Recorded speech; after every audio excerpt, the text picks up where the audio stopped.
समाजवाद को लेकर प्रशांत किशोर और जनसुराज की क्या सोच है मैं आपको वो बता देता हूं।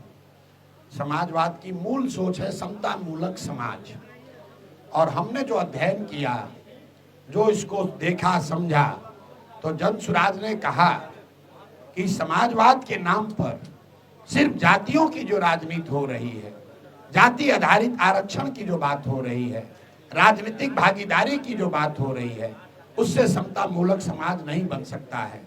समता मूलक समाज बनाने के लिए जनसुराज ने जो विचारधारा रखी है, जो हम लोग समझते हैं समाजवाद की सही परिभाषा है कि राजनीतिक आरक्षण के साथ, सरकारी नौकरियों में आरक्षण के साथ राजनीतिक भागीदारी तो हो, लेकिन इन दोनों के साथ साथ शिक्षा, जमीन और पूंजी में जब तक समाज के सभी वर्गों की हिस्सेदारी नहीं होगी, तब तक समता मूलक समाज नहीं बनाया जा सकता है।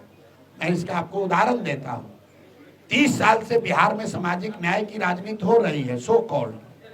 अभी जातीय जनगणना हुई, कई लोग आपस में उलझ गए, समाज जातीय जनगणना के पक्ष में विपक्ष में। आप जातीय जनगणना 500 करोड़ रुपया खर्च करा के कराया गया है। जिन लोगों ने कराया वो उसको पढ़े भी नहीं। आप उसमें पढ़ के देखिए। 30 बरस के सामाजिक न्याय और समाजवादी सोच की राजनीति के बाद आज बिहार के जातीय जनगणना के अनुसार सिर्फ 3%, ध्यान दीजिए, 3% दलित समाज के बच्चे 12वीं पास करते हैं। 5% से कम अति पिछड़े समाज के लोग 12वीं पास कर रहे हैं। 7% से कम मुस्लिम समाज के लोग 12वीं पास कर रहे हैं। आप मुझे बताइए, 30 वर्ष से आप समाज को बांट रहे हो, झगड़ा करा रहे हो कि आरक्षण बढ़ाएंगे घटाएंगे।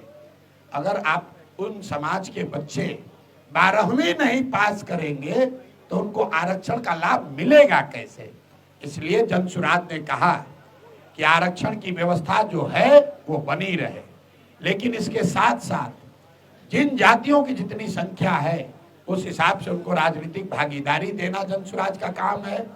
लेकिन इससे आगे बढ़कर अगर जनसुराज की व्यवस्था बनती है तो शिक्षा, भूमि और पूंजी के बंटवारे में भी समाज के सभी वर्गों में समानता कायम किया जाए।